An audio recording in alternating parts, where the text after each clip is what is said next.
దేవుడు తన సేవకుని పుట్టించి మీలో ప్రతివానిని వాని దుష్టత్వం నుండి మళ్లించుట వలన మిమ్మును ఆశీర్వదించుటకు. ఓకే, దేవునికి స్తోత్రం కలుగును గాక. అక్కడ సేవకుడు అనే మాట ఎవరికి సంబోధించబడింది? మాట సేవకుడు అనే మాట ఎవరికి చెప్పబడతా ఉంది? ఎవరి గురించి ఆ మాట? ప్రభు అయిన యేసుక్రీస్తు గురించి సేవకుడు అని చెప్పబడతా ఉంది. సో అదే మాటని మనం ఈరోజు ఆలోచించబోతున్నాం. సేవకుడు, సేవ అంటే ఏంటో తెలుసుకోవడం కోసం కొన్ని వచనాలు ఈ దినము మనం ఆలోచన చేద్దాం, కొన్ని సంగతులు ఆలోచన చేద్దాం. దేవునికి స్తోత్రం కలుగును గాక. అందులో ముఖ్యంగా ఇంకొక మాట చదువుతాం ఒకసారి. యోబు గ్రంథం 1వ అధ్యాయం 8వ వచనం. యోబు గ్రంథం 1వ అధ్యాయం 1వ వచనం. యోబు గ్రంథం 1వ అధ్యాయం 8వ వచనం. అందుకు యెహోవా, నీవు నా సేవకుడైన యోబు సంగతి ఆలోచించితివా? అతడు యథార్థవర్తను న్యాయవంతుడై దేవునియందు భయభక్తులు కలిగి చెడుతను విసర్జించినవాడు.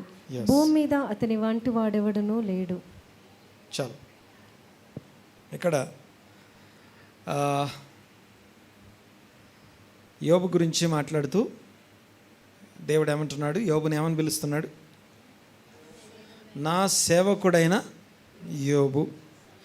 ఒక్కటి చెప్పండి, సేవకుడు అంటే అర్థం ఏంటి? సేవకుడు అంటే అర్థం ఏంటి? ఎవరు సేవకుడు? ఇక్కడున్న సేవకులైన వాళ్ళు చేయెత్తారంటే ఎంతమంది ఎత్తారు? దేవుని సేవకులు చేయెత్తారంటే ఎంతమంది సేవలు చేయెత్తారు? ఎవరు ఎత్తారు? ఎందుకంటే ఇక్కడ నేను ఒక్కడే సేవకుని కాబట్టి, అంతేనా? కానీ యోబు అలాగే ఎక్కడ సేవ చేసినట్టుగా అనిపించదు.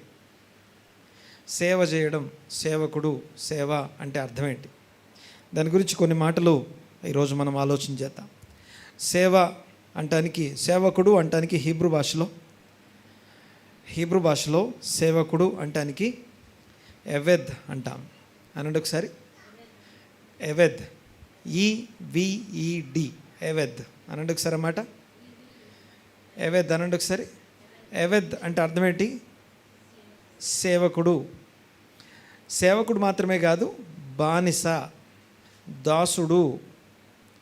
సో ఇక్కడ కూడా నా సేవకుడు అని మాట్లాడేటప్పుడు ఆ ఎవెద్ అనే పదాన్ని వాడాడు. అంటే యోబు నా సేవకుడు అని దేవుడు పిలిచేటప్పుడు యోబు ఎవెద్ అనే పదం వాడబడింది. ఎవెద్ అనే మాటకి సేవకుడు మాత్రమే కాదు, బానిస అని అర్థం. దయచేసి గమనించాలి. యోబును సేవకుడు అని దేవుడే మాట్లాడుతున్నాడు. నేను దేవుని సేవకుని అని చెప్పి యోబు చెప్పుకోలేదు, లేదా నేను దేవుని సేవకున్నాను ఇలాంటి మాటలు మాట్లాడలేదు. కానీ దేవుడే స్వయంగా, ఇది భూమి మీద ఎక్కడో జరగట్లేదు, పరలోకంలో జరుగుతూ ఉంది. పరలోకంలో అపవాదితో ఛాలెంజ్ చేస్తున్నాడు దేవుడు. ఇదిగో నా సేవకుడని యోబు నీవు చూచితివా?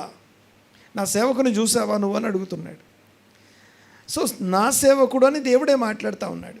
దేవుడే నా సేవకుడు అన్నవారు ఉన్నారు బైబిల్లో. ఈ బైబిల్లో అతి ఎక్కువ సార్లు సేవకుడు అనిపించుకున్నవాడు మోషే. దేవుని సేవకుడైన మోషే అనే మాట చదువుతాం.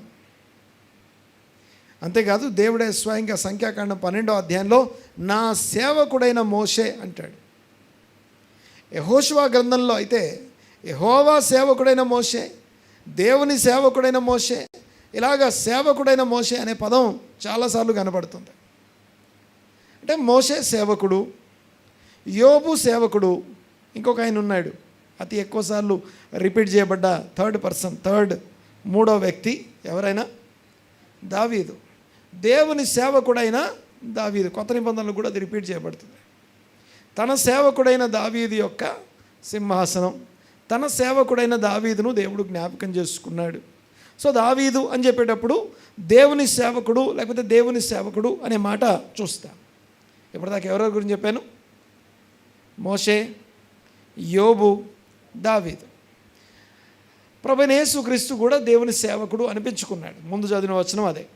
ఇంతకీ సేవకుడు, సేవ అంటే అర్థమేంటో కొంచెం ఆలోచించడానికి, నేర్చుకోవడానికి, తెలుసుకోవడానికి ప్రయత్నం చేద్దాం.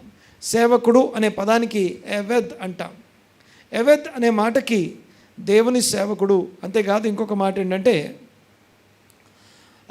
సేవ అనే పదం వచ్చిందనుకోండి. సేవ అనే వర్డ్ యాక్చువల్గా ఈ సేవకుడు అనే పదము సేవ అనే పదం నుంచి పుడుతుంది. సేవ చేసేవాడిని ఏమంటాం? సేవకుడు అంటాం. ఇంతకీ ఏం సేవ? సేవ అనే పదంకి వచ్చేసరికి నా మాట వినండి ఒకసారి. హీబ్రూ భాషలో సేవ అంటానికి హీబ్రూలో అవోదా అంటారు. అనండి ఒకసారి అన్నమాట కొంచెం గట్టిగా. అవోదా, AVODAH, అవోదా. ఈ అవోదా అనే పదానికి సర్వీస్, సేవ, అల్టిమేట్లీ వర్షిప్ అని అర్థం. అల్టిమేట్లీ వర్షిప్, సేవించడం అంటే నేను దేవుణ్ణి సేవించుట అనే మాటకి సరైన అర్థం దేవుణ్ణి ఆరాధించుట, దేవునికి కృతజ్ఞత తెలియజేయడం అని అర్థం. సో సేవించడం, సేవకుడు అనే పదాన్ని నేర్చుకోవడానికి ప్రయత్నం చేద్దాం. ఒక్కసారి తలలోంచి కళ్ళు మూసుకొని ప్రార్థన చేద్దాం. ఒక్కసారి దేవుని ఆజ్ఞల్ని శిరసావహించి వాటిని పాలించేవాడిని సేవకుడు అంటాం. ఆయన ఆజ్ఞలు అనుసరించే ప్రతి వ్యక్తి సేవకుడై ఉన్నాడు. అది ఎలా ఉంటుందో నేర్చుకోవడానికి ప్రయత్నం చేద్దాం. తలలోంచి కళ్ళు మూసుకొని, దేవా ఈరోజు నాతో మాట్లాడండి, మీ మాట మాకు అనుగ్రహించండి. ఈ దినం మీ స్వరము, మీ వాయిస్ మాకు అనుగ్రహించండి. వినుటకు, నేర్చుకోవడానికి, గ్రహించుటకు మనస్సు దయచేయండి. మనోనేత్రాలు వెలిగించి జ్ఞానము, ప్రత్యక్షత కలిగిన మనస్సు మా అందరికీ దయచేయమని ప్రార్థిస్తున్నా. ఈ సమయంలో నా ప్రభా మీ సన్నిధిని మాకు తోడుగా ఉంచండి. మేము నేర్చుకోవాల్సిన సంగతులతో మమ్మల్ని దర్శించండి. గ్రహింపు దయచేయమని ప్రార్థిస్తున్నా. మీ వాక్యమును అర్థం చేసుకోవడానికి, నేర్చుకోవడానికి అవసరమైనటువంటి ప్రత్యేకమైన మనస్సు మా అందరికీ అనుగ్రహించమని ప్రార్థిస్తున్నా. ఏకీవించిన వారందరినీ మీ హస్తాలకు అప్పగిస్తున్నాము తండ్రి. ఇంకనూ మార్గంలో ఉన్న వారి కోసం కూడా ప్రార్థన చేస్తున్నాం. సమస్తము సమకూర్చి జరిగించమని మీ సన్నిధి మా అందరికీ అనుగ్రహించమని వేడుకుంటూ ఈ దినపు వాక్య భాగం చేత దర్శించమని అడుగుతూ నజరేయుడైన యేసుక్రీస్తు నామమున ఈ ప్రార్థన అడిగి బ్రతిమాలు వినయంతో వేడుకొంచున్నాము తండ్రి. ఆమేన్. దేవునికి మహిమ కలుగునుగాక. గమనించండి ఒకసారి, సేవకుడు, సేవ అనే పదాలని ఆలోచన చేస్తూ ఉన్నాం. సో సేవ చేయడం అంటే, సేవించడం అంటే ఇందాక నేను చెప్పినట్టుగా కేవలం మనకున్న ఒక అవగాహన ఏంటంటే వాక్య పరిచర్య చేసేవాళ్ళు సేవకులు, వాక్యం చెప్పేవాడు, లేదా ఈ ఉద్యోగాలు, వ్యాపారాలు, వ్యాపకాలు అన్నీ విడిచిపెట్టేసి దేవుని పని చేసేవారు, సంఘ పరిచర్య చేసేవాళ్ళు, లేకపోతే సంఘంలో ఉపచారం పరిచర్య చేసేవాళ్ళు, వీళ్ళని సేవకులు అనేది ఒక అవగాహన, మనకున్న అవగాహన. కానీ దేవుని వాక్య ప్రకారం ఆ అవగాహన కరెక్ట్ కాదు. దేవుని సేవకుడు అంటే అర్థం ఏంటంటే దేవుని ఆజ్ఞ అనుసరించే ప్రతి ఒక్కరు. ఆయన పేరు పెట్టి పిలవగానే ఏమనాలి గట్టిగా? చిత్తం ప్రభువా అనే ప్రతి ఒక్కరూ ఆయన సేవకులై ఉన్నారు. ఏమనాలి? కొంచెం అన్నమాట. చిత్తం ప్రభువా అని పలికే ప్రతి ఒక్కరు కూడా ఆయన సేవకులై ఉన్నారు. ఆయన సేవకుడు అంటే yes my lord, I'm ready to serve you. మిమ్మల్ని సేవించడానికి, మీరు చెప్పిన ఆజ్ఞ అనుసరించడానికి నేను సిద్ధంగా ఉన్నాననే ప్రతి ఒక్కరు ఆయన సేవకుడై ఉన్నాడు. అయితే ఆ సేవకుడు 3 విషయాలు చెప్తాను. సేవ అంటే అర్థం ఏంటి, 2 ఆ సేవించే విషయాల్లో ఎలా ఉంటుంది అనగా వాటి యొక్క క్వాలిటీ అండ్ క్వాంటిటీ గురించి, 3వది ఆ సేవకుని దీవెనలు మాట్లాడుకుంటాం. సేవకునికి దీవెనలు ఉంటాయి. బాగా వినాలి ఒకసారి. ఓకే, ఇంకోటి ఒక అల్టిమేట్ పాయింట్ ఏంటంటే దేవుని నుంచి మనం పొందే గ్రేటెస్ట్ రివార్డ్ ఏంటి అంటే, what is the greatest title? ఏం పొందుకుంటాం? మంచి సైనికుడు, లేకపోతే మంచి మేధావి, స్కాలర్, శాస్త్రుడు, పరిచయుడు, లేకపోతే ఇంకొక గ్రేట్ పర్సనాలిటీ, లేకపోతే గ్రేట్ లీడర్, గ్రేట్ కింగ్. అవన్నీ కాదు. దేవుని చేత మనం పొందబోయే గొప్ప మెప్పు ఏంటంటే మంచి నమ్మకమైన నా దాసుడా లేదా నా సేవకుడా. ఇది హయ్యెస్ట్ గ్రేటెస్ట్ రివార్డ్, దేవుని నుంచి మనం పొందుకునే రివార్డ్ అది, దేవుని నుంచి మనం పొందుకునే బెస్ట్ టైటిల్ అది. అదంత అల్పమైన టైటిల్ ఏం కాదు. దేవుడే నా సేవకుడు అన్నాడంటే మామూలు విషయం కాదు. ఇంకోటి, ఈ సేవకుడు అనే దానికి ఏమేమి ఉంటాయి, సేవకుడిని ఎవరిని సేవకుడు అంటాం, కొన్ని క్యారెక్టరిస్టిక్స్ని జ్ఞాపకం చేస్తాను ముందుగా. సో ఇప్పటిదాకా మనం చదివినటువంటి విషయాల్లో కావచ్చు, లేకపోతే మనము గమనంలోకి తీసుకున్న విషయాలు కావచ్చు, సేవ, పని, ఆరాధన అన్నీ కూడా ఈ ఎవెద్, లేకపోతే దాన్ని ఏమంటామంటే అవోదా అనండి ఒకసారి మాట. అవోదా అనే మాటకు అర్థం ఏంటి? సేవ. ఓకే, యూనో మనము విగ్రహారాధన అంటాం కదా, తెలుగులో విగ్రహారాధన అంటాం కదా. హీబ్రూ భాషలో ఆ విగ్రహారాధన అనే పదాన్ని హీబ్రూలో ఏమంటారంటే అవోదా జారా అంటారు. ఒకసారి ఆ మాట అనండి, అవోదా జారా. అవోదా జారా అంటే అర్థం ఏంటి? గట్టిగా, విగ్రహారాధన అని అర్థం. అంటే serving an idol, serving an idol is nothing but అవోదా జారా. అంటే అవోదా అంటే కేవలం పని, సేవ మాత్రమే కాదు, అది వర్షిప్, ఆరాధన కూడా. అది వర్షిప్, ఆరాధనతో కూడా సంబంధించింది, ఆరాధనతో కూడా కలిపి ఉందన్నమాట.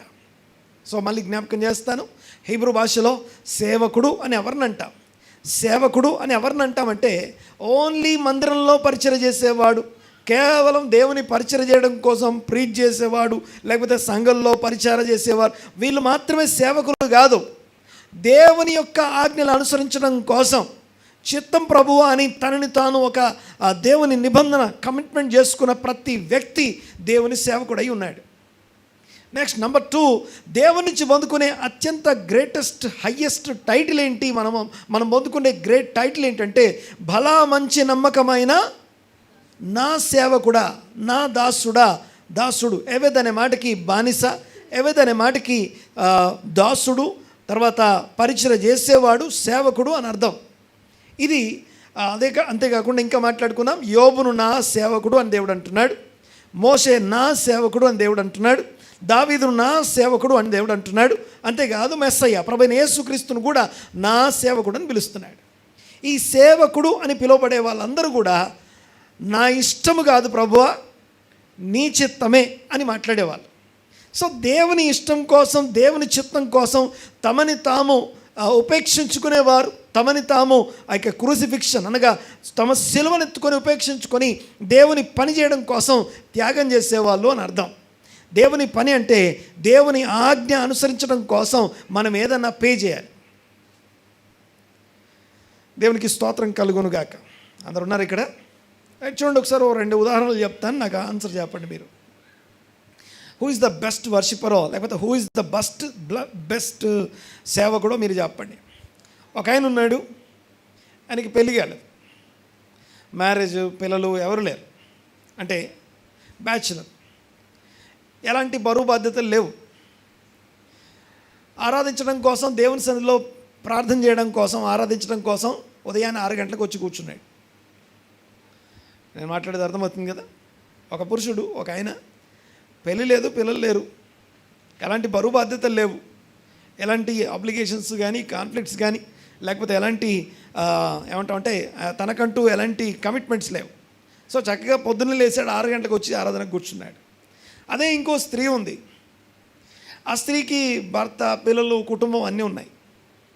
సో వీళ్ళంతా సరి చేసుకోవాలి, అన్ని పనులు ముగించుకోవాలి, అన్ని బాధ్యతలన్నీ ముగించేసి అందరికీ అన్నీ ఎవరికి ఏది వండి పెట్టాలో వాళ్ళందరికీ వండి పెట్టి అన్నీ క్లీన్ చేసుకొని ఇల్లంతా సరి చేసుకొని అన్నీ ఎక్కడెక్కడ సెటిల్ చేసుకొని 6 గంటలకు వచ్చి కూర్చుంది. ఈ ఇద్దరిలో హూ ఇస్ ద బెస్ట్ సేవకుడు లేకపోతే బెస్ట్ సేవకురాలు? Who is the best? Lady. Why? ఇద్దరు 6 గంటలకు వచ్చారుగా, ఇద్దరు ఒకే టైంకి వచ్చారు కదా, వై ఈయన కాకుండా ఆమె ఎందుకయింది? సో సేవ చేయడం అంటే ఆ సేవ చేయడం కోసం వీ హ్యావ్ టు సాక్రిఫైస్, లేకపోతే we have to pay something, ఏదో ఒకటి పే చేయాలి. అంటే పనులున్నాయి, బాధ్యతలున్నాయి, బాధ్యతలన్నీ ముగించి వచ్చింది. ఒకవేళ వాటిని నెగ్లెక్ట్ చేసి వస్తే అక్కడ సేవ జరగదు. నెగ్లెక్ట్ చేసి రావడాన్ని సేవ అనం. బాగా వినాలి ఒకసారి ఈ మాట. ఇక్కడ ఒక విషయాన్ని మీకు జ్ఞాపకం చేస్తాను. మనం పోయిన వారం చదివచ్చిన భాగంలో నుంచే ప్రతి వారం మాట్లాడుకుంటున్నాం. నేను ఇప్పుడు కూడా అదే మాట్లాడుతున్నాను. పోయిన వారం మనం చదువుకొని వచ్చిన భాగంలో నుండే దేవుని వాక్యాన్ని మనం వింటున్నాం. దేవునికి స్తోత్రం కలుగునుగాక. విషయం ఏంటంటే, పోయిన వారం మనం చదివిన దాంట్లో ఎక్కడెక్కడ ఏమేమి చదివచ్చాం? లేవియాకాండం 25 చెప్పాలి, 25, 26, 27. సో 3 అధ్యాయాలు చదివచ్చాం. అందులో నేను ఎక్కువ ఈరోజు మాట్లాడేదంతా కూడా 25th చాప్టర్ నుంచి మాట్లాడుతున్నాను. 25వ అధ్యాయం లేవియాకాండం 25 నుంచి మాట్లాడుతున్నాను. సో ఆ అధ్యాయంలో దేవుని యొక్క రాజ్యంలో దేవుని ప్రజలకి ఒక ల్యాండ్ ఇవ్వబడింది. దేవుని ప్రజలకి ఒక ల్యాండ్, ఒక దేశము, ఒక భూమి, ఒక దేశము స్వాస్థ్యముగా వాళ్ళకి ఇవ్వబడింది. అయితే ఆ స్వాస్థ్యం ఎందుకు ఇవ్వబడింది అంటే, ఒక రివార్డ్ గానో అవార్డు గానో కాదు. ఒక రివార్డ్ కోసం, అవార్డు కోసం, ఒక గిఫ్ట్గా ఇవ్వలేదు వాళ్ళకి దేవుడు వారికి దేశాన్ని. బాగా వినాలి ఒకసారి మాట. దేవుడు ఇశ్రాయేలు ప్రజలు అనబడుతున్న యాజక రూపమైన రాజ్యానికి వాళ్ళకు ల్యాండ్ ఇవ్వబడింది. అంటే ఆ ల్యాండ్ అనేది one of the tool for the service of the kingdom of God. దేవుని రాజ్య సేవలో అది ఒక పనిముట్టు లాంటిది. బాగా గమనించండి ఒకసారి. ఇక్కడ దేవుని సేవ చేయడం అంటే అర్థం ఏంటంటే, ఓన్లీ ఆరాధన చేయడం కాదు, ఓన్లీ ప్రార్థన చేయడం కాదు, ఓన్లీ దేవుని సన్నిధిలో గడపడం మాత్రమే కాదు.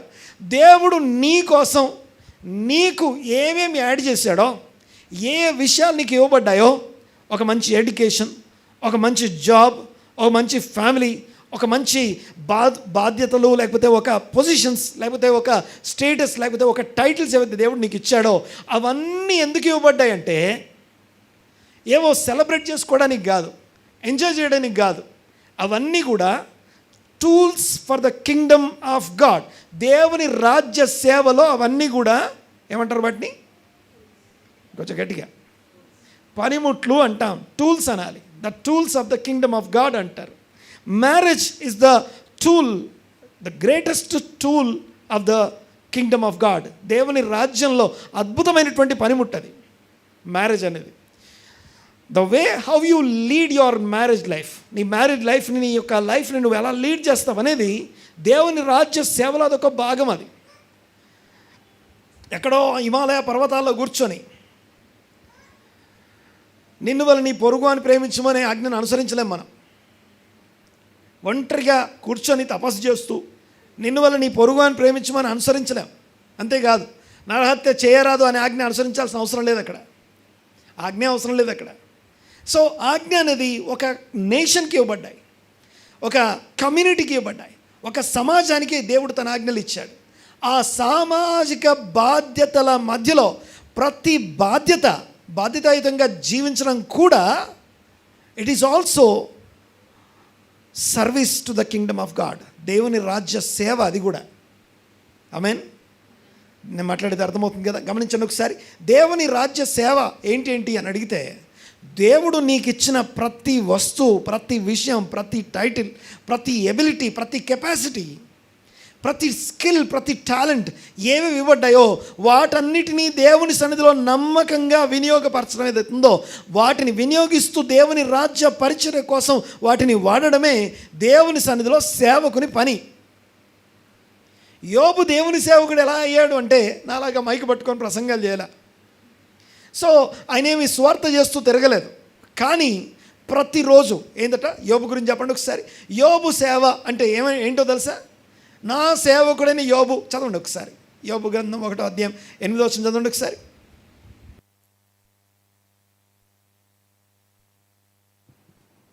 అందుకు యెహోవా, నీవు నా సేవకుడైన యోబు సంగతి ఆలోచించితివా? అతడు యథార్థవర్తుడును న్యాయవంతుడునై దేవుని యందు భయభక్తులు కలిగి చెడుతను విసర్జించిన. నా సేవకుడైన యోబు అనండి ఒకసారి అన్నమాట. దేవుని సేవకుడైన యోబు అనగానే ఏం చెప్పాలి? యోబు ఏమేమి సేవ చేశాడో చెప్పాలి. ఏమేమి సేవ చేశాడో చెప్పండి ఒకసారి. మీరు చదివి చెప్పండి ఏమేమి ఉన్నాయి అక్కడ. అతడు సేవ చేస్తూ ఏమేం చేశాడట? ఒకటి యథార్థవర్తనుడు అనండి ఒకసారి అన్నమాట. ఆ యథార్థవర్తనుడుగా జీవించడమే సేవ, ఆయన చేసిన సేవ. దేవుడు ఆయన్ని పట్టుకొని దేవుడు ఛాలెంజ్ చేస్తూ మాట్లాడుతున్నాడు, సాతానుతో ఛాలెంజ్ చేస్తూ అంటే యోబు సేవకుడు అంటే ఏం సేవ చేశాడంటే యథార్థంగా జీవించడమే. నెంబర్ 2, గట్టిగా రెండో మాట, ఇంకోసారి ఇంకొంచెం గట్టిగా, న్యాయవంతుడు. ఈజ్ అ జస్ట్ పర్సన్, అనగా న్యాయమును అనుసరించేవాడు, రైచియస్ పర్సన్. నీతిమంతుడు, న్యాయవంతుడై ఉన్నాడు. సో ఇతరులు ఏమి దోచుకోలేదు, లాక్కోలేదు, అబద్ధం ఆడలేదు, బొంకలేదు, లేదా ఇంకెవరిది కూడా మోసం చేయలేదు. అలాంటి న్యాయవర్తనుడు, యథార్థవర్తనుడుగా జీవించడం కూడా దేవుని సేవలో భాగమే. నెక్స్ట్ నెంబర్ 3, ఇంకా అయిపోయిందా సేవ చేయడం అంటే? యోబు సేవ ఏంటి చెప్పండి ఒకసారి. 1, యథార్థంగా జీవించాడు. 2, న్యాయవంతుడు. 3, భయభక్తులు కలిగి ఉన్నాడు, చెడుతనాన్ని విసర్జించాడు. ఈవిల్ అనండి ఒకసారి.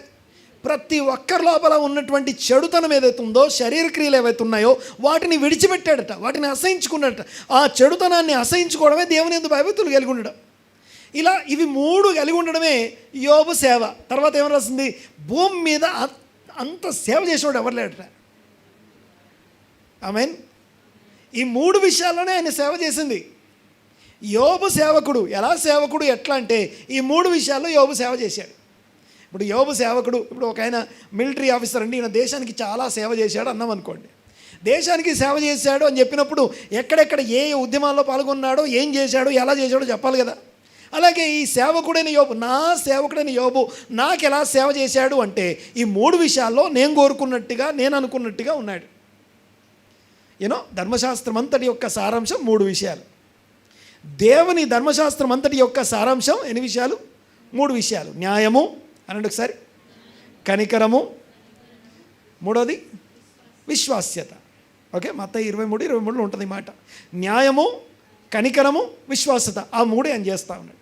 సో ఆయన చాలా యథార్థవంతుడు, ఆయన చాలా న్యాయవంతుడు. అంతేకాదు ఆయన చెడుతనాన్ని విసర్జించి భయభక్తులు కలిగి ఉన్నాడు. ఇది యోబు సేవ. ఇక మోషే సేవను చూడండి ఒకసారి. ఇంకా డీటెయిల్స్లోకి వెళ్ళట్లేదు, మనం పైన మాట్లాడుకుందాం. చూడండి ఒకసారి సంఖ్యాకాండం 12వ అధ్యాయం.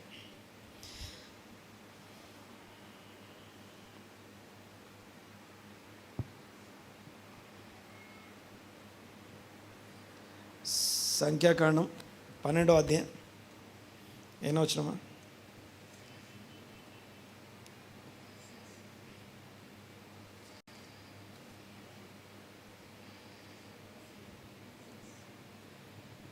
ఎంత? వారిద్దరు రాగా ఆయన నా మాటలు వినుడి, మీలో ప్రవక్త ఉండినడలా యెహోవానగు నేను దర్శనమిచ్చి అతడు నన్ను తెలుసుకున్నట్లు కలలో అతనితో మాట్లాడుదును. నా సేవకుడైన మోషే అట్టివాడు కాదు. నెక్స్ట్, అతడు నా ఇల్లంతటిలో నమ్మకమైనవాడు. నమ్మకత్వం అనేది కూడా ఓ సేవ. నమ్మకత్వం అన్నాడు ఒకసారి. ఫెయిత్ఫుల్నెస్. దేవుడు తనకు అప్పగించిన దాని అంతట్లో నమ్మకంగా ఉన్నాడట. ఎంతమంది మనుషులు ఉన్నారని ఎప్పుడు ఎగరలేదు ఆయన. చాలామంది నాతో ఉన్నారు, నేను పిలిస్తే పలుకుతారు, లేకపోతే వీళ్ళంతా నా మాట మీద ఉంటారు. నాకు ఎంతమంది ఉన్నారు తెలుసా? జనాల్ని ఎవ్వరు ఆయన ముందు పెట్టుకోలేదు. లేదా ఆస్తుల్ని మోషే ఎంత గొప్పవాడు అని అడిగితే, బాగా వినండి ఒకసారి, ప్రపంచ ఎకానమీ మొత్తాన్ని ఆపరేట్ చేసిన వాడు యోసేపు. ప్రపంచంలో ఉన్న డబ్బులన్నీ ఐగుప్తుకు తీసుకొచ్చాడు. ఎవరు? యోసేపు. ఆ యొక్క కరువు దినాల్లో ప్రపంచంలో ఉన్న డబ్బులన్నీ యోసేపు ఐగుప్తు ఖజానాలోకి తీసుకొచ్చాడు. ఈ మోషే ఏం చేశాడు తెలుసా? ఆ ఐగుప్తు ఖజానా మొత్తాన్ని ఇశ్రాయేల్కి ట్రాన్స్ఫర్ చేయించాడు. ఇంత ఉంది నాకనే ఎప్పుడు ఆయన ఆస్తిని బట్టో, డబ్బుల్ని బట్టో, మనుషుల్ని బట్టో, ఫేమ్ని బట్టో, నేమ్ని బట్టో ఏవి కూడా ఆయన్ని ఏం చేయలేదు, ఆయన్ని మార్చలేదు. అందుకే ఒక్క మాట దేవుడు అంటున్నాడు, నా ఇల్లంతటిలో నమ్మకమైన వాడు. ఆ నమ్మకంగా ఉండడం కూడా సేవ చేయడమే. దేవుడు నీకు అప్పగించిన దాంట్లో, ఇందాక నేను అన్నాను చూసారా, నీకు జాబ్ ఉంది, నీకు పొజిషన్ ఉంది, దేవుడు నీకు స్వాస్థ్యం ఇచ్చాడు. దేవుడు అనగా ఇశ్రాయేల్కి దేవుడు ఒక ల్యాండ్ ఇచ్చాడు అంటే ఆ ల్యాండ్ అనేది one of the tool for the kingdom of God, service to the kingdom of God. దేవుని రాజ్య సేవలో అదొక పనిముట్టు లాంటిది ఆ యొక్క ల్యాండ్ అనేది. ఆ ల్యాండ్ గురించి లేవియాకాండం 25వ అధ్యాయం ఏం మాట్లాడుతుందంటే, ఓకే ఏం చెప్పాను నేను, యోబు సేవ చేశాడు, మోషే సేవ చేశాడు, ఇంకా దావీదు కూడా సేవ చేశాడు. ఒకటి కాదు, నేను దాదాపుగా ఓ 10-15 వచనాలు చూపించాలి దావీదు సేవ అనే మాట. దావీదు ఎంత సేవ చేశాడు, దావీదు ఏ విషయాల్లో సేవ చేశాడో మాట్లాడడం కోసం ఈవెన్ కొత్త నిబంధనలో కూడా దావీదు, తన సేవకుడైన దావీదు అనే మాట చాలాసార్లు రిపీట్ చేయబడుతుంది. సరే, పాయింట్ ఏంటంటే ప్రతి చోట సేవకుడు అన్న చోట ఏం సేవ చేశారో కూడా రాస్తుంది. అయితే ఇక మనము ఇశ్రాయేలు గురించి కొద్దిగా మాట్లాడుకొని ముందుకెళ్దాం. చూడండి ఒకసారి ఈ యొక్క లేవియాకాండం 25వ అధ్యాయంలో మీరు చూస్తే అక్కడ ఏమనుందంటే, దేవుడు ఇశ్రాయేలుకి ల్యాండ్ ఇచ్చాడు, ఆ ల్యాండ్ని ఎలా హ్యాండిల్ చేయాలో రాస్తుంది. అందరు నన్ను చూడండి ఒకసారి. ఆ ల్యాండ్లో ఏం చేయాలంటే ప్రతి సంవత్సరం దాంట్లో పంట వేసుకోవాలి. 6 సంవత్సరాలు ఏం చేయాలి, 6 సంవత్సరాలు పంట వేయాలి. 7వ సంవత్సరం ఏం చేయాలి, దాన్ని విశ్రాంతి. దాన్ని సబ్బాటికల్ ఇయర్ అంటాం, సబ్బాత్ సంవత్సరం అంటాం. ఆ సంవత్సరంలో దేశంలో పంట వేయకూడదు. అంటే ఆ పంట వేయకపోవడాన్ని ఏమని చెప్పబడుతుంది అక్కడ, ఆ పంట వేయబడినటువంటి దాన్ని భూమికి విశ్రాంతి అని రాసుంటుంది. భూమికి విశ్రాంతి. ఆ 7వ సంవత్సరం భూమికి విశ్రాంతినివ్వడం అనేది ఆ ల్యాండ్ని దేవుని ఆజ్ఞ ప్రకారం వాడుతూ ఉండడమే దేవుని సేవ చేయడం. అంటే దేవుడిచ్చిన ల్యాండ్ని, దేవుడిచ్చిన ఇంటిని, దేవుడిచ్చిన స్వాస్థ్యాన్ని, దేవుడిచ్చిన కొంచెంలో నమ్మకంగా ఉంటే ఏమవుతుందో తెలుసా, నీవు కొంచెంలో నమ్మకంగా ఉన్నావు, ఇదిగో నీవు అనేకముల మీద అధికారి అవుదురా అని పిలుస్తాడు దేవుడు. ఆమేన్. దేవునికి స్తోత్రం కలుగునుగాక. జాగ్రత్తగా రండి ఒకసారి నా పాయింట్. ఈ యొక్క 6 సంవత్సరాలు పంట వేసుకొని 7వ సంవత్సరం ఏం చేయాలి, భూమికి విశ్రాంతినివ్వాలి. ఇప్పుడు క్వశ్చన్ రైజ్ అవుతాయి, ఎందుకు మరి 7వ సంవత్సరం పంట వేయకపోతే ఎలా బ్రతకాలి? 6 రోజులు పని చేసి కష్టపడి పని చేయండి, 7వ రోజు ఏం చేయాలి, విశ్రాంతి. ఒక్కసారి నాకు చెప్పండి, 7వ రోజు విశ్రాంతికి సబ్బాత్ అంటాం హీబ్రూ భాషలో. విశ్రాంతిని ఏమంటాం, సబ్బాత్. సబ్బాత్ అంటే డెఫినేషన్ ఏంటి, సబ్బాత్ అంటే మీనింగ్ ఏంటి అసలు? Cease to work. సబ్బాత్ అంటే మీనింగ్ ఏంటి, సీజ్ టు వర్క్. అంటే అర్థం ఏంటి, వర్క్ ఉంది, చేయగలం, చేయాల్సిన అవసరం ఉంది, కానీ సీజ్, స్టాప్, ఇంకా చేయను ఇంకా. So cease to work is nothing but Sabbath. Sabbath అనేది బైబిల్ భాషలో సబ్బాత్ ఎప్పుడు స్టార్ట్ అవుతుంది తెలుసా, శుక్రవారం సాయంత్రం సన్సెట్ అప్పుడు సబ్బాత్ స్టార్ట్ అయ్యి శనివారం సన్సెట్కి సబ్బాత్ అయిపోద్ది. దీన్ని 24 hours సబ్బాత్ దినము, విశ్రాంతి దినం అంటాం. ఏమంటారు దీన్ని, విశ్రాంతి దినం అంటాం. మీకు విషయం తెలుసా, యేసుప్రభు చాలా అద్భుతాలు చేసిన రోజు ఎప్పుడో తెలుసా? యేసుప్రభు చేసిన అనేక మిరాకిల్స్ అన్నీ ఏ రోజు జరిగాయి తెలుసా? సబ్బాత్ రోజే జరిగాయి. మీరు గమనించండి, ఆయన మ్యాక్సిమం మిరాకిల్స్ అన్నీ కూడా సబ్బాత్ రోజే ఎక్కువ మిరాకిల్స్ జరిగాయి. అంతేకాదు, అంటే అన్ని మిరాకిల్స్ జరగడానికి కారణం ఏంటో చెప్తాను. ఇంకో చోట ఏంటంటే ఆయన గురించి ఏమని రాస్తుందంటే, ఆయన ఒక ప్లేస్ చెప్పి అక్కడ ఏమని రాస్తుందంటే, ఆయన ఎలాంటి అద్భుతము చేయజాలకపోయాను అని రాసి ఉంటుంది. ఒక ప్లేస్లో ఆయన నిలబడ్డప్పుడు, ఒక ఊరిలో ఆయన ఉన్నప్పుడు ఆ ప్లేస్లో అట ఆయన ఎలాంటి అద్భుతము చేయజాలకపోయాను అనండి ఒకసారి మాట. ఇంగ్లీష్లో వుడ్ నాటా, కుడ్ నాటా. మామూలుగా అయితే వుడ్ నాట్ అని రాయాలి. మామూలుగా అయితే, ఎందుకంటే ఆయన శక్తి గలవాడు, అద్భుతాలు చేయగలిగిన శక్తి గలవాడు. కానీ అక్కడ కుడ్ నాట్ అని రాసి ఉంటుంది. కుడ్ నాట్ అంటే అర్థం ఏంటంటే ఆయన చేయాలని ఎంత ప్రయత్నం చేసినా చేయలేకపోయాడట, చేయజాలకపోయాను. Something is hindering him. యేసు ప్రభువును అద్భుతం చేయకుండా ఆపేస్తుందట. కారణం ఏంటో తెలుసా, అక్కడ రిసీవ్ చేసుకునే వాళ్ళు ఎవరు లేరు, ఫెయిత్ ఎక్కడ లేదు. అక్కడ ఆయన అద్భుతాన్ని పొందుకోగలిగినంత ఫెయిత్ అక్కడ లేదు. కాబట్టి అద్భుతాలు చేయగలిగిన శక్తి కలిగిన వాడు కూడా అద్భుతాలు చేయజాలకపోయాను అని రాసి ఉంటుంది. ఓకే, నేను రెఫరెన్స్ చెప్పను, కానీ ఇప్పుడు మీరు వెతకండి ఒకసారి చూడండి. ఈ కుడ్ నాట్ అని ఉంటుంది. ఆయన చేయజాలకపోయాను తెలుగులో రాశారు. ఎందుకు చేయజాలకపోయాడంటే విశ్వాసం లేదు కాబట్టి, ఆయన మీద నమ్మకం లేదు కాబట్టి, ఆయన మాకేం చేస్తాడో, ఆయన చేయగలడో లేదో అనే నమ్మకం లేని ఆ పట్టణస్థులను బట్టి ఆయన ఏ అద్భుతం కూడా వారి మధ్యలో చేయజాలకపోయాను అని ఉంటుంది. He could not. అదే సబ్బాత్ రోజు ఎందుకు అన్ని అద్భుతాలు జరిగాయంటే, సబ్బాత్ రోజున ప్రతి ఒక్కరూ మిగతా ప్రపంచమంతా జీవించడం వేరు, ఇశ్రాయేల్ ప్రజలు మాత్రం సబ్బాత్ రోజున స్పెషల్గా జీవించే ఆ రిచువల్ సైకిల్. లాస్ట్ వీక్ మాట్లాడుకున్నాం మనం. జీవన చక్రాలు ఇవన్నీ కూడా సైకిల్స్ అంటాం, రిపిటేషన్స్ అంటాం. ఈ రిపిటేటివ్ సైకిల్స్లో మనం విశ్వాసంతో కంటిన్యూ చేస్తూ ఉండడం వలన ఆ రిపిటేషన్స్ ఏం చేస్తాయి? Repetitions produces transformation. Of course repetition, cycle వెనుక సైకిల్, మళ్ళీ ఇంకో సండే వస్తుంది, మళ్ళీ సండే వస్తుంది, మళ్ళీ సండే వస్తుంది, లేకపోతే మళ్ళీ న్యూ ఇయర్ వస్తుంది, మళ్ళీ ఇంకొక బర్త్డే వస్తుంది. సో రిపిటేషన్స్ మళ్ళీ ఆ సైకిల్స్లో మనం ఏం చేస్తున్నాం అంటే, సంవత్సరంలో జరుగుతుండగా దేవుడు తన కార్యమును నూతన పరుస్తాడు, ట్రాన్స్ఫర్మేషన్ జరుగుతుంది లోపల. నీకు ఆ సైకిల్స్ని, ఆ రిపిటేషన్స్ ఇష్టపడిన వాళ్ళు పక్కన కూర్చుంటారు. ప్యాసివ్గా అలా కూర్చుంటే కాలం వాళ్ళని అక్కనే వెళ్ళిపోతుంటుంది. అలా కాలంతో పోకుండా అజ్ఞానుల వలె కాకుండా, అవివేకుల వలె అజ్ఞానుల వలె కాక జ్ఞానం గల వారై సమయమును పోనీయక దాన్ని సద్వినియోగం, ఇంగ్లీష్లో రెడీమ్ యువర్ టైం అంటాడు. టైంని రెడీమ్ చేసి దేవుని సన్నిధిలో దాన్ని వినియోగించాలి. జ్ఞానం కలిగి బ్రతకడం అని అర్థం.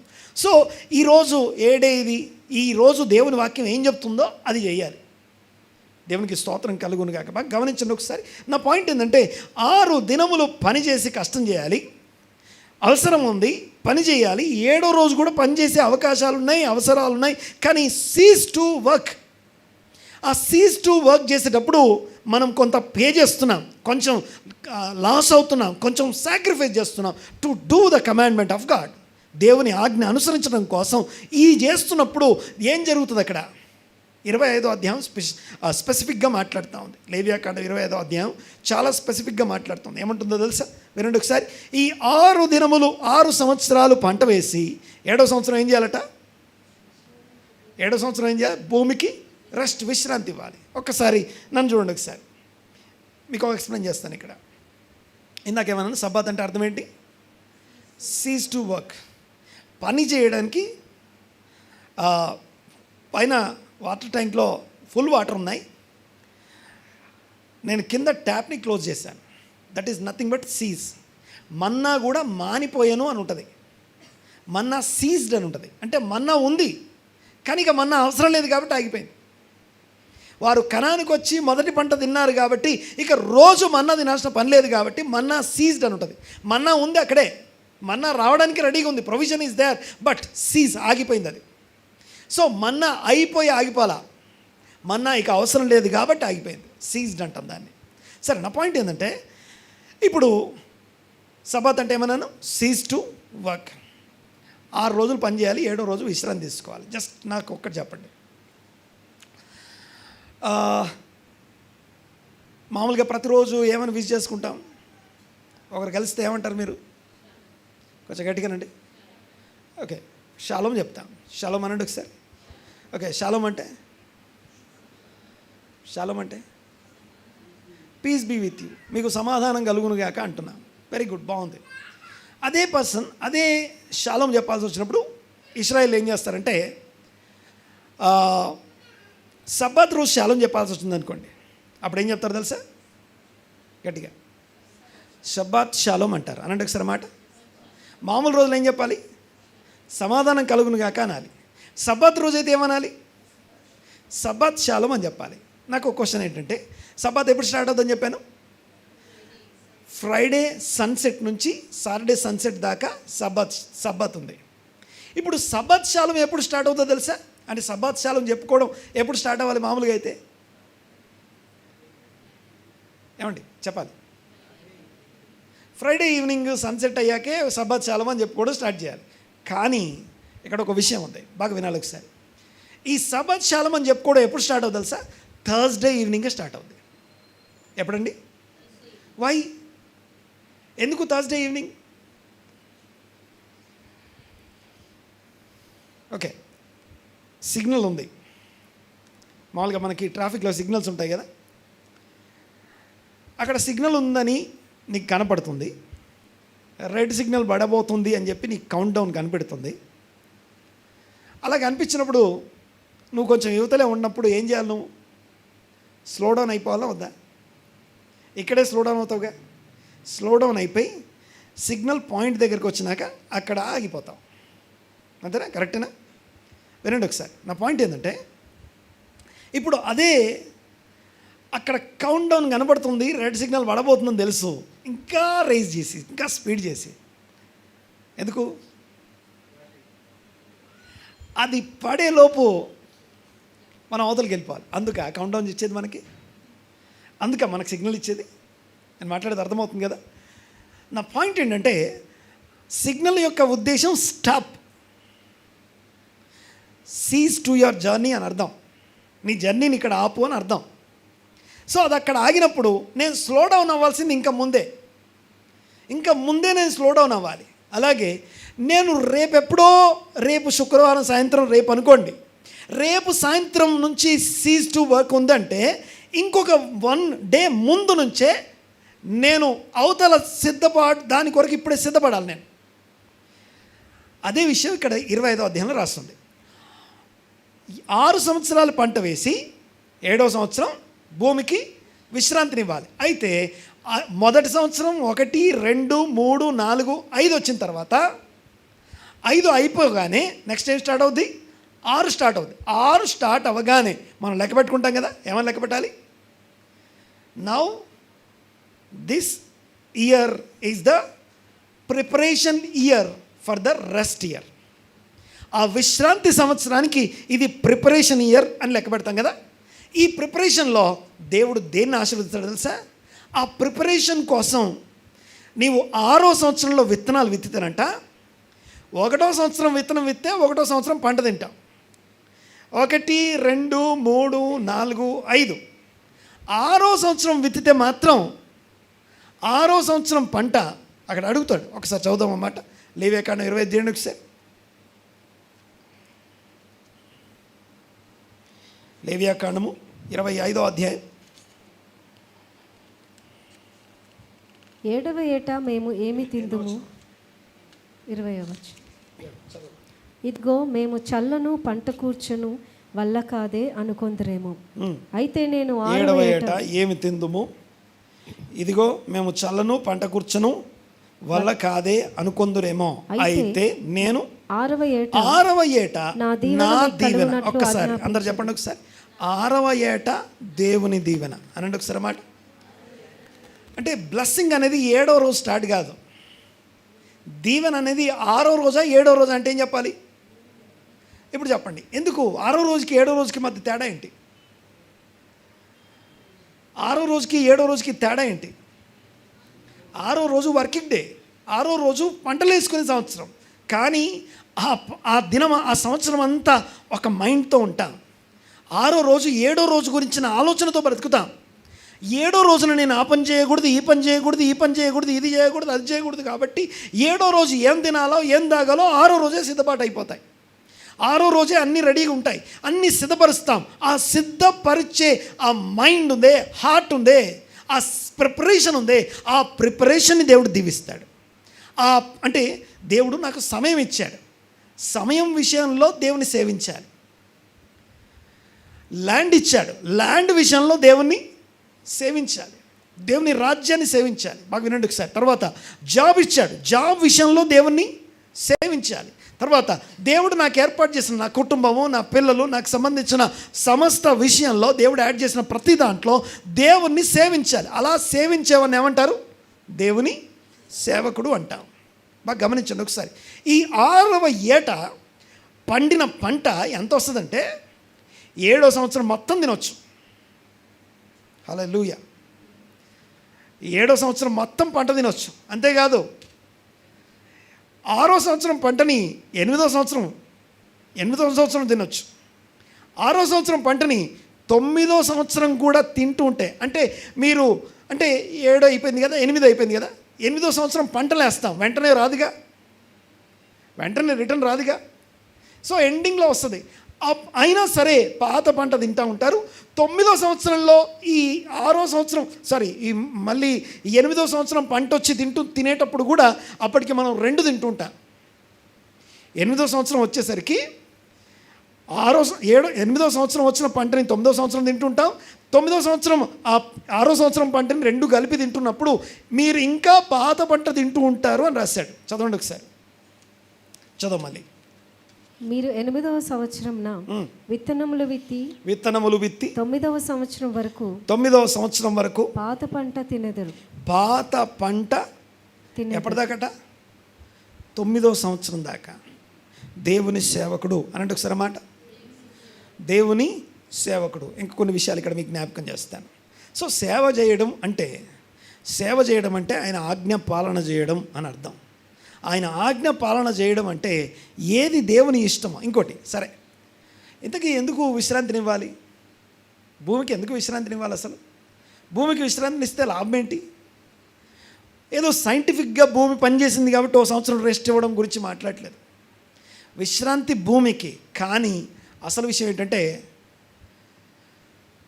6 సంవత్సరాల పంట నువ్వు తింటావు. 7వ సంవత్సరం, ఇప్పుడు ఉదాహరణకి అదే పండ్ల తోటలు ఉన్నాయి అనుకుందాం, పండ్ల తోటలు ఉంటాయి. మరి 7వ సంవత్సరం ఏం చేయాలి దాన్ని? ఇప్పుడు విత్తలేదు, కోయలేదు, వదిలేద్దాం. 7వ సంవత్సరం విత్తలేదండి, దున్నలేదు, విత్తలేదు, ఓకే. మరి పండ్ల తోటలో ఫ్రూట్ వస్తుందిగా, అది మనం ఏం చేయకుండా వస్తుందిగా. మరి దాన్ని ఏం చేస్తాం? దాన్ని ఎవరి కోసం తెలుసా? ఎందుకు రెస్ట్ తెలుసా? యాక్చువల్ రెస్ట్ యొక్క ఉద్దేశం ఏంటంటే దేవుడు సమానత్వం అంటాం, ఈక్వాలిటీ, సమానత్వం.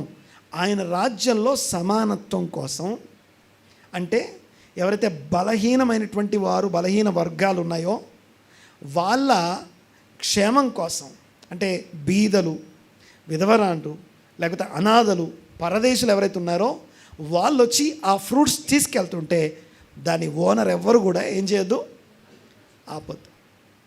అలా ఆపకుండా అలా చూస్తూ ఉండాలి. కారణం ఏంటంటే ఆ సంవత్సరం we are not the owners of this land.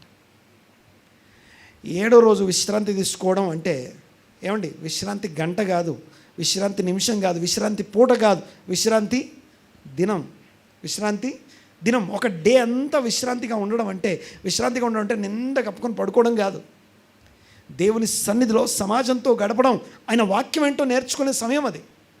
Point ఏంటంటే గమనించండి ఒకసారి, ఆ విశ్రాంతి దినంలో దేవుని సంగతులు నేర్చుకుంటున్నప్పుడు తర్వాత టైంని మనం సీజ్ చేస్తున్నాం, అనగా టైంని సపరేట్ చేస్తున్నాం.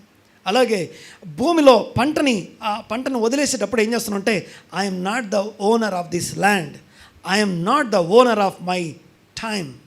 నా సమయానికి నేను ఓనర్ని కాదు. అందరికీ ఉన్న అవగాహన ఏంటో తెలుసా? God is a creator.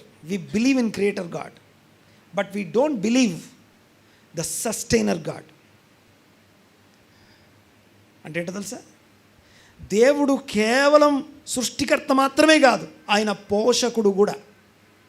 అవనండి గట్టిగా, నేను మాట్లాడేది అర్థమవుతుంది కదా.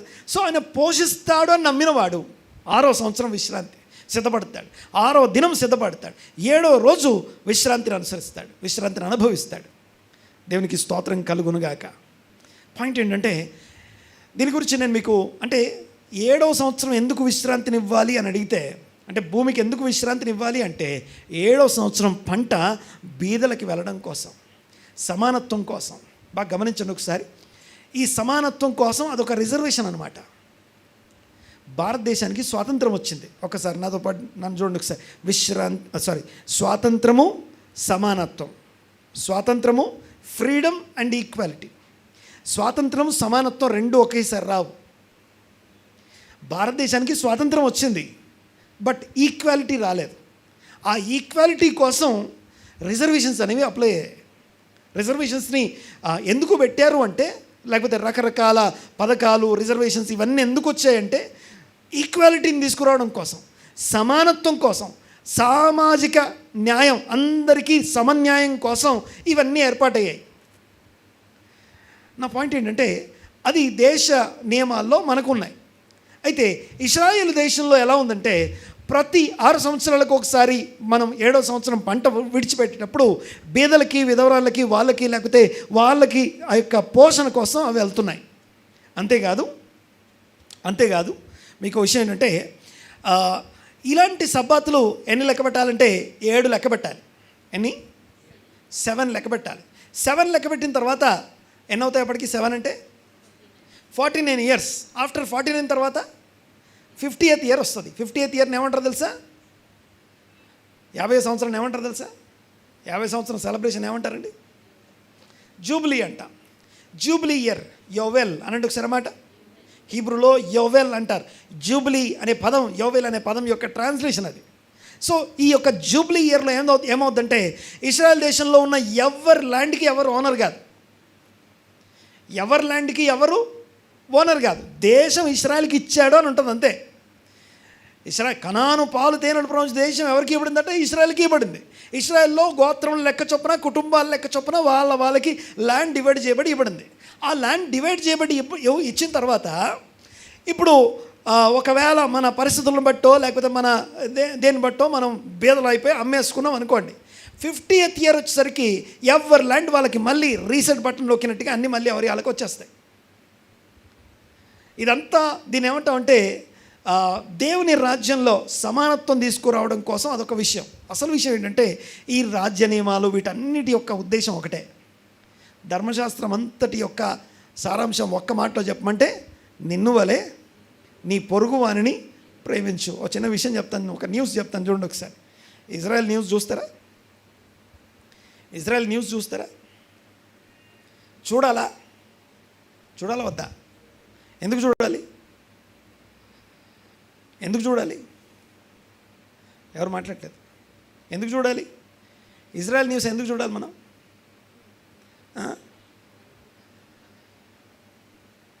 రోజు వాచ్ చూసుకురా, గడియారం చూసుకుంటారా, టైం చూసుకుంటారా, చూడరా?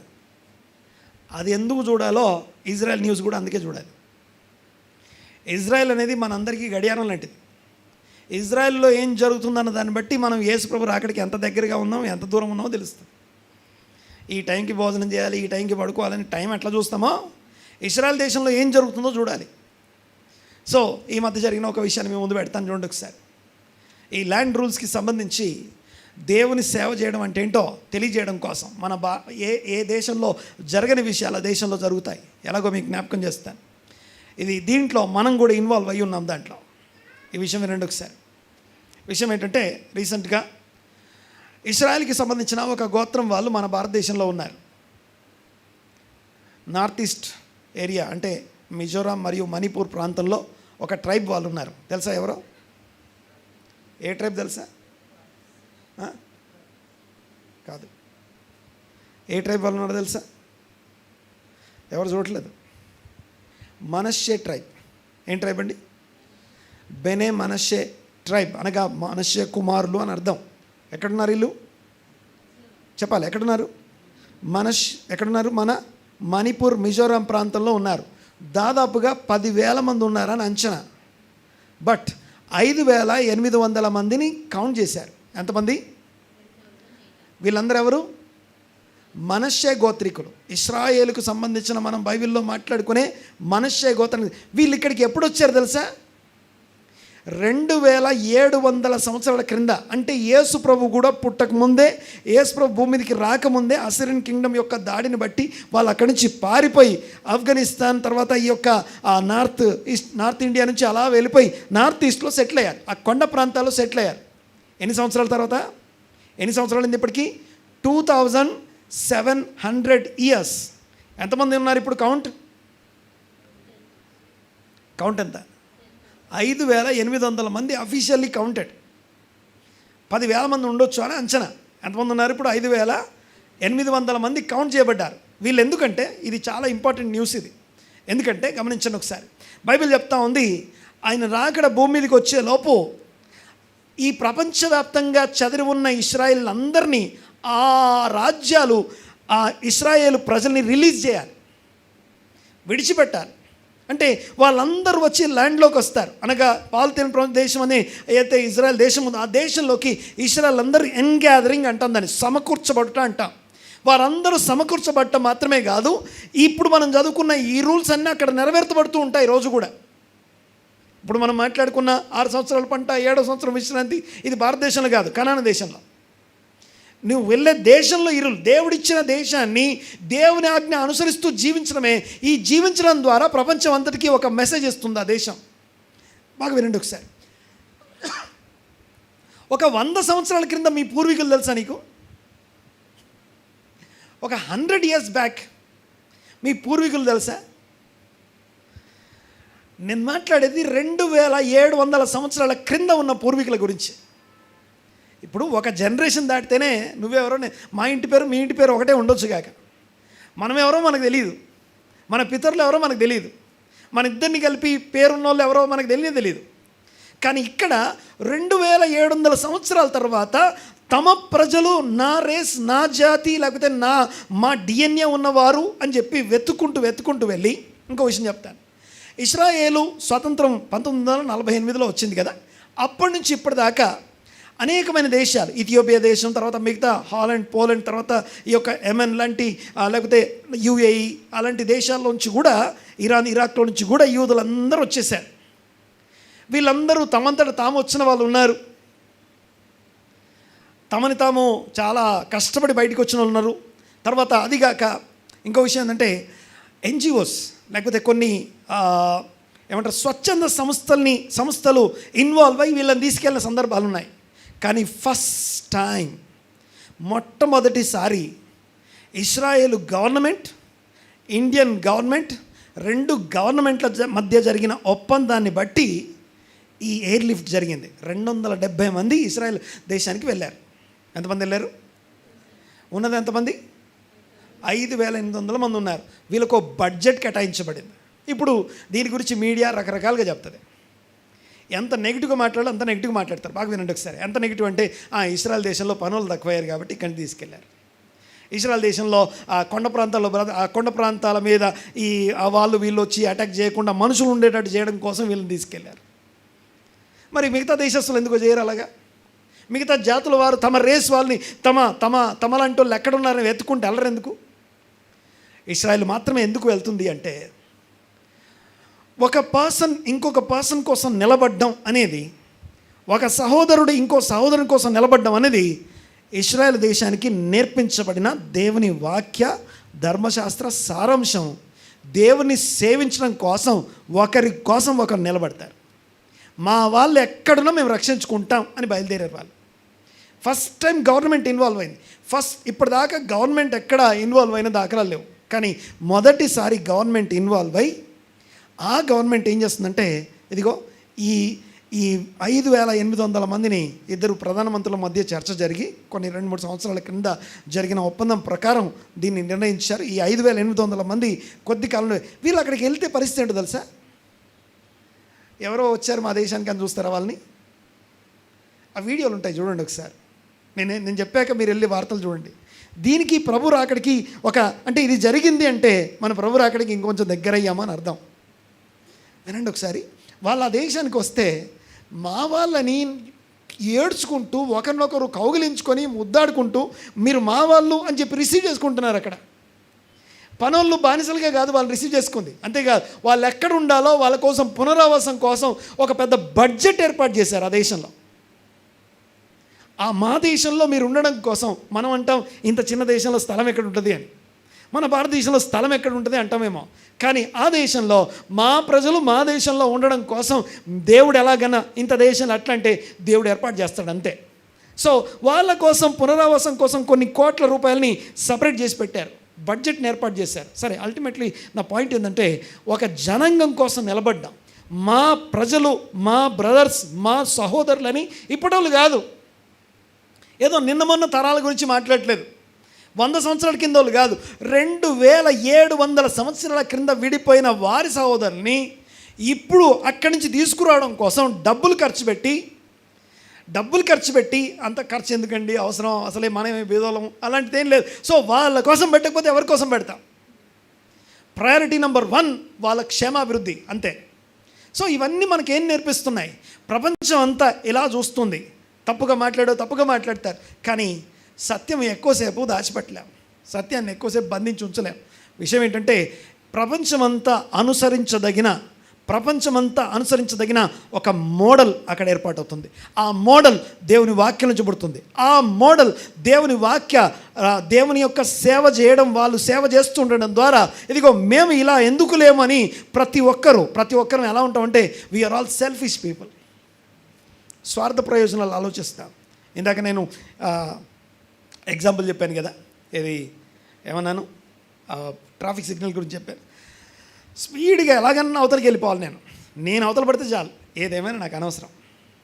సో కొంచెం పడ్డాక లాస్ట్ మూమెంట్లో 2-3 సెకండ్లు రెడ్ సిగ్నల్ పడ్డాక కూడా మన వెహికల్స్ వెళ్తుంటాయి. రెడ్ సిగ్నల్ పడ్డాక కూడా ఇంకా వెళ్తూ ఉంటారు. ఎందుకు వెళ్తారంటే ఇంకొకవేళ ఏదన్నా వాళ్ళు వచ్చేలోపు ఇంకో సిగ్నల్ వాళ్ళు వచ్చేలోపు మనం అవతలకి వెళ్ళిపోవచ్చు. దీన్ని ఏమంటారు తెలుసా? సెల్ఫిష్నెస్ అంట, స్వార్థ ప్రయోజనం. నేను ఒక్కడిని బాగుంటే చాలు, నేను బ్రతికితే చాలు, నేను బాగుపడితే చాలు. దేవునికి స్తోత్రం కలుగును గాక. విషయం ఏంటంటే మనుషుల్లో ఒక మోడల్ని, మాదిరిని దేవుని ధర్మశాస్త్రం, దేవుని వాక్యం నేర్పించినట్టుగా ఇక ఎవరు నేర్పించలేరు. అంతేకాదు యెషయా గ్రంథం 2వ అధ్యాయం మొదటి 5 వచనాలు మీరు చదివితే అక్కడ ఇదిగో సర్వ అన్యజనులట. ఒక్కసారి ఆ మాట చదివేసి మనం ముందుకెళ్తాం. చూడండి ఒకసారి యెషయా గ్రంథం 2వ అధ్యాయం చదవండి ఒకసారి, మొదటి నుంచి 5 వచనాలు చదవండి ఒకసారి ఫాస్ట్గా.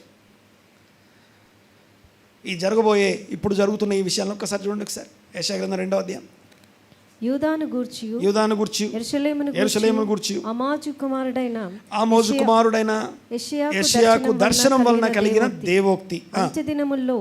అంత్యదినములలో పర్వతముల పైన యెహోవా మందిర పర్వతము పర్వత శిఖరమున స్థిరపరచబడి కొండల కంటే ఎత్తుగా ఎత్తబడును, ప్రవాహం వచ్చినట్లుగా. సమస్త అన్యజనులు. ఓకే, ఇశ్రాయేల్ అందరూ అక్కడ ఉన్నారు, మందిరము అక్కడ ఉంది. మందిరంలో నుండి దేవుని ధర్మశాస్త్రం బయటికి వెళ్తుందట. ఆ ధర్మశాస్త్రం నేర్చుకోవడానికి ప్రవాహం వచ్చినట్టుగా. ప్రవాహం కింది నుంచి పైకా, పైనుంచి కిందికా? ప్రవాహం పైనుంచి కిందికి వస్తా, కింది నుంచి పైకి వెళ్తుందా? పైనుంచి కిందికి వెళ్తుంది. కానీ ఇక్కడ ఈ ప్రవాహం ఏం తెలుసా? కింది నుంచి శిఖరం ఎక్కాలి, ప్రవాహం కింది నుంచి పైకి ఎక్కాలి. అంటే అన్యజనులు, అంటే నువ్వు నేను నేర్చుకోవడం కోసం పైకి ఎక్కుతాం, ఎక్కాలి. ఏమని రాస్తుంది అక్కడ? అంత్యదినములలో పర్వతముల పైన యెహోవా మందిర పర్వత శిఖరమున స్థిరపరచబడి కొండల కంటే ఎత్తుగా ఎత్తబడను, ప్రవాహం వచ్చినట్లు సమస్త అన్యజనులు దానిలోనికి వచ్చేది. ఆ ఎత్తైన శిఖరం ఎక్కడానికి ప్రవాహం వచ్చినట్టు వస్తారు. తర్వాత ఆ కాలమున ఆ సియోనులో నుండి ధర్మశాస్త్రమును, యెరూషలేములో నుండి యెహోవా వాక్కును బయలువెళ్ళును. తర్వాత జనములు గుంపులుగా. ఈ వచన నెరవేర్పు జరిగేది ఇప్పుడే. యేసుప్రభు ఆరోహణం అయిన తర్వాత 30 సంవత్సరాలు అక్కడి నుంచి వాక్యం వచ్చింది. యేసుప్రభు ఆరోహణం అయిన తర్వాత 30 సంవత్సరాలు అక్కడ వాక్యం, ఆ తర్వాత లేదు. అక్కడ సియోను శిథిలం అయిపోయింది. అక్కడ మళ్ళీ ఇప్పుడే అక్కడి నుంచి వాక్యం బయలుదేరుతా ఉంది. యెరూషలేములో నుండి క్రీస్తును గురించిన వాక్యం, సియోన్లో దేవుని ధర్మశాస్త్రంలో ఉన్న అసలైనటువంటి ఇదిగో ఇద్దరు కోసం బ్రతకాలి, ఇంకోరి కోసం బ్రతకండి అని చెప్పే వాక్యం అక్కడి నుంచి బయలుదేరింది. ఈ భూమి మీద కొన్ని జీవులు ఉంటాయి, వాటి పేరు నాకు గుర్తులేదు. ఆ జీవి తన జీవిని చంపేసుకొని తినేస్తుంది. దాని పేరు ఏదో ఉంటుంది, నాకు పేరు గుర్తురాట్లేదు. ఏ జీవి తన సొంత జీవిని చంపుకొని తినదు. ఒక్క మనుషులు చంపుకొని తింటారు. ఓ మనిషి ఇంకోటిని చంపుకుంటాడు. ఓ జాతి తన జాతి వాళ్ళని చంపుకుంటాడు. మనిషి జాతిని చంపేస్తుంది. ఇలాంటి జీవులు భూమి మీద చాలా తక్కువ ఉన్నాయి. మామూలు జంతువుల్లో అలాంటిది లేదు. ఓన్లీ 1-2 ఉన్నాయి అంతే. దానికి ఒక పేరు ఉంది అలా చంపుకునే వాటికి. నా పాయింట్ ఏంటంటే అలా చంపుకునే మానవత్వం నుండి ఎలా మారిపోతాం చూడండి ఒకసారి. సియోన్లో నుండి దేవుని ధర్మశాస్త్రం వస్తుందట. కంటిన్యూ చేయమా. జనములు గుంపులుగా వచ్చి యాకోబు దేవుని మందిరానికి యెహోవా పర్వతమునకు మనం వెళ్దాము రండి. ఆయన తన మార్గము, యెహోవా వాక్యము, యెహోవా ధర్మశాస్త్రం, యెహోవా మార్గం, యెహోవా త్రోవలు. కంటిన్యూ. మనకు బోధించు. ఆయన త్రోవల్లో నడుద్దాం రండి అని అందరూ అనుకుంటారట. వాళ్ళు ఎలా చేశారండి? వాళ్ళు ఎలా తమ ప్రజల కోసం ప్రాణం పెట్టి ఇదిగో ఒక బడ్జెట్ కేటాయించి ఎక్కడో కొండల మీద ఉండాలని తీసుకెళ్ళి వాళ్ళ దేశంలో ఒక మంచి పునరావాసం ఏర్పాటు చేసి ఇశ్రాయేలు పౌరులుగా గుర్తించారు. ఎలాగ గుర్తిస్తారు? ఇది ఒక మెసేజ్ ఇస్తూ ఉంది ప్రపంచానికి. ఇప్పటిదాకా జరిగినవి అన్నీ వేరు. దొంగతనంగా ఎత్తుకెళ్ళిన సందర్భాలు ఉన్నాయి, ఒక మిషన్ లాగా మిలిటరీ ఆపరేషన్ చేసిన సందర్భాలు ఉన్నాయి.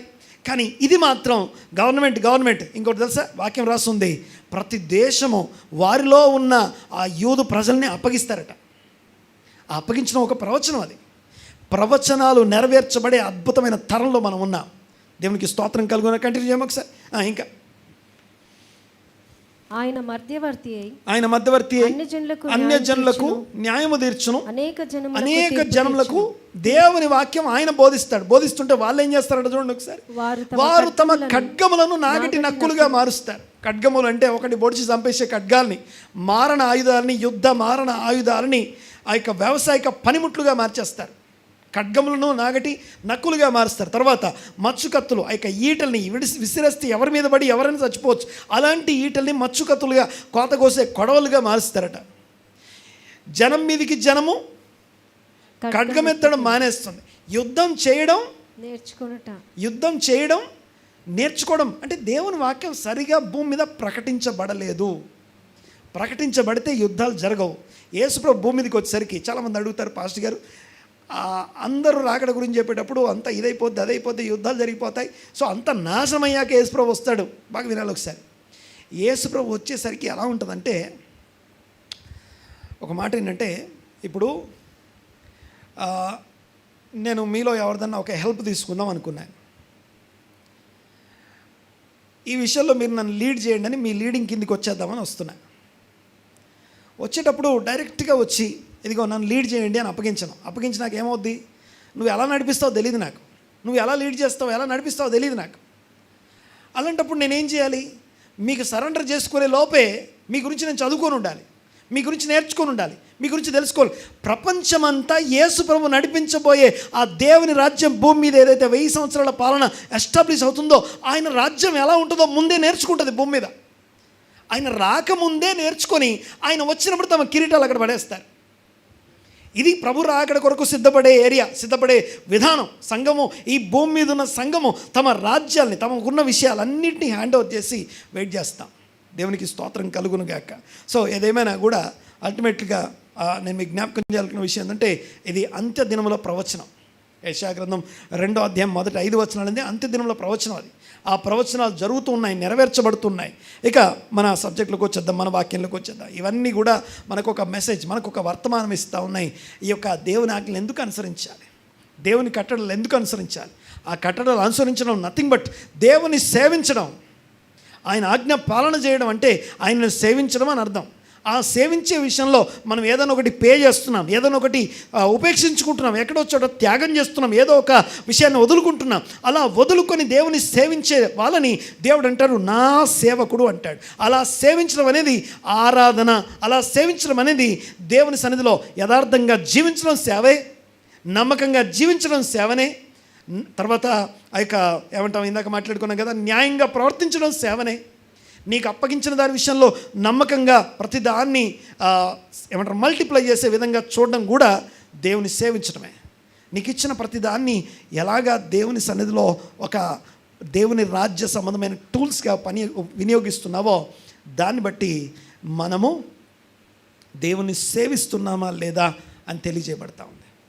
దేవునికి మహిమ కలుగునుగాక. నేను క్లోజ్ చేస్తాను, గమనించండి ఒకసారి. ఆదివారం ఇక్కడ ఆరాధనకు వస్తాం. ఆరాధనకు వచ్చేటప్పుడు ఇందాక నేను అన్నాను, బ్లెస్సింగ్ ఎప్పుడు స్టార్ట్ అవుద్ది? ఆ ప్లేస్కి చేరుకున్నాక కాదు, ఆ ప్లేస్కి రావడం కోసం సిద్ధపడుతున్నప్పుడు. ఇందాక నేను అన్నది కూడా అదే. యేసు ప్రభు యొక్క లీడింగ్ కింద 1000 ఏళ్ల పాలన ఈ భూమి మీద జరగబోతున్నప్పుడు ఆయన ఎలా లీడ్ చేస్తాడో భూమి మీద ముందే నేర్చుకోవడానికి సిద్ధపడమే మన బ్లెస్సింగ్ స్టార్ట్ అవుతుంది. ఆమేన్. ఈ వచనం చదవండి ఒకసారి. 42వ యెషయా గ్రంథం 42 మొదటి నుంచి చదవమా? సరే, 43. అయితే యాకోబు నిన్ను సృజించిన వాడు యెహోవా, ఇశ్రాయేలు నిన్ను నిర్మించిన వాడు ఇలాగ సెలవిచ్చున్నాడు, నేను నిన్ను విమోచించి ఉన్నాను, భయపడకము, పేరు పెట్టి నిన్ను పిలిచి ఉన్నాను. 42 చదవమా? సరే, అదే 42. ఇదిగో నేను ఆదుకొను నా సేవకుడు. సేవకుడు, నా సేవకుడు అని దేవుడు అన్నాడంటే ఆ సేవకుని దేవుడు ఆదుకునేవాడు అన్నాడు. ఒకసారి అన్నమాట, దేవుడు ఆదుకుంటాడు. ఎవరైతే నా సేవకుడు అని దేవుని చేత అనిపించుకుంటామో వాళ్ళని దేవుడు ఆదుకుంటాడు. ఒకటి సేవ గురించి మాట్లాడుకున్నా, సేవకుని గురించి మాట్లాడుకున్నా.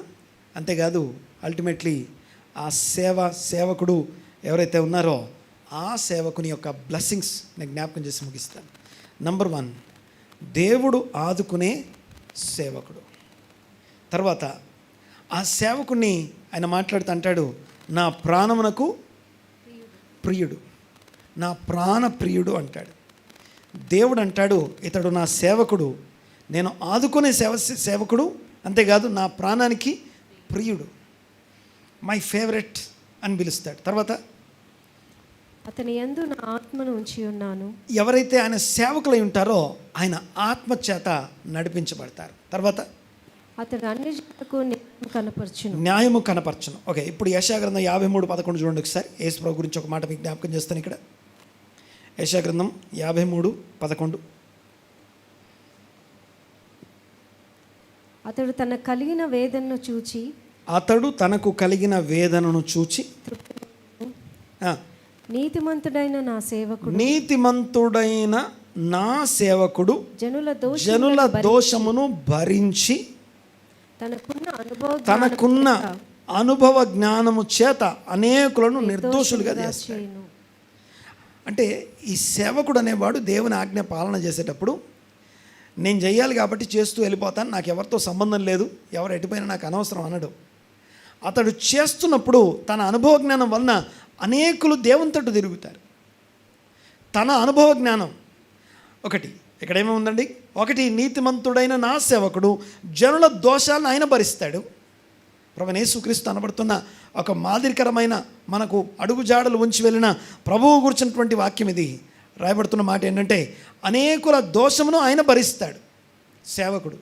2, ఆ సేవకుడైన వాడు ఏం చేస్తాడంటే తనకున్న అనుభవ జ్ఞానం చేత అనేకులను నిర్దోషులుగా మార్చేస్తాడు. దేవునికి స్తోత్రం కలుగునుగాక. దేవుని సేవ, మరొకసారి చెప్తున్నాను ఈ మాట, we believe in creator God, but we have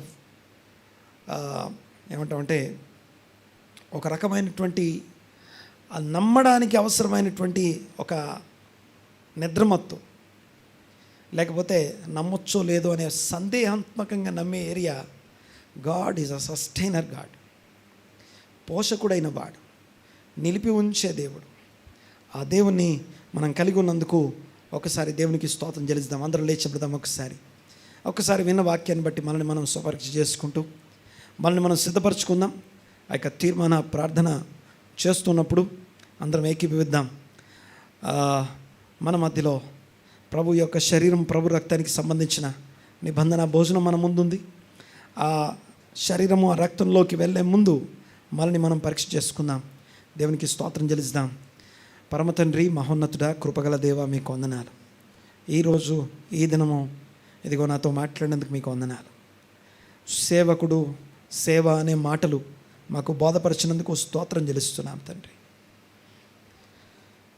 సేవకుడుగా ఎలా ఉండాలో, సేవకుడు అని ఎవరిని అంటారో మాకు బోధపరిచారు.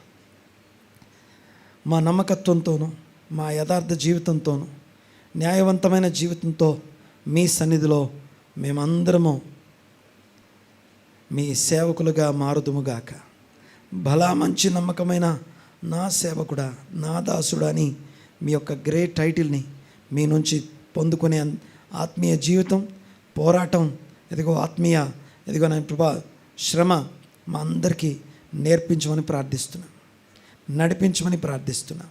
క్రీస్తు గొప్ప నామమున నాతో పాటు ఏకీపించిన ప్రతి ఒక్కరిని మీ హస్తాలకు అప్పగిస్తున్నాము తండ్రి. మీకే వందనాలు. దీవించి ఆశీర్వదించి స్థిరపరచండి. సమస్తము సమకూర్చి జరిగించు దేవా. మీకు వందనాలు చెల్లిస్తూ ఉన్నాం.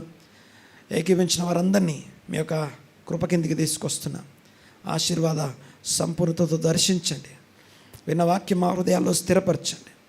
ఇంకా ఎక్కడ మీ కట్టడలు అనుసరించక, మీ వాక్యమునకు లోబడక, ఇదిగో మా సెల్ఫిష్ డిజైర్స్ని మేము వెంటాడుతూ నిత్యరాజ్య మహిమ వైపు చూడక, మీ చిత్తానుసారమైన ఆత్మీయ జీవితంలో కొనసాగలేకపోతున్న ఏరియాస్ కోసం ఇప్పుడు ప్రార్థన చేస్తున్నాం. మీ సంపూర్ణత ప్రతి ఒక్కరికి దయచేయండి. నా సేవకుడు, ఇదిగో నా సేవకుని చూచితివా, అలాంటి వాడు భూమి మీద ఎవరు లేరనే మాట మేమందరం అనుభవించుదుముగాక. మీ నామమునకే ఘనత, మహిమ, ప్రభావం ఆరోపిస్తూ ఏకీవించిన వారందరినీ మీ కృప కిందకి తీసుకొస్తూ నజరేయుడైన యేసుక్రీస్తు నామమున ఈ ప్రార్థన అడిగి బ్రతిమాలి వినయంతో వేడుకొనుచున్నాము తండ్రి. ఆమేన్.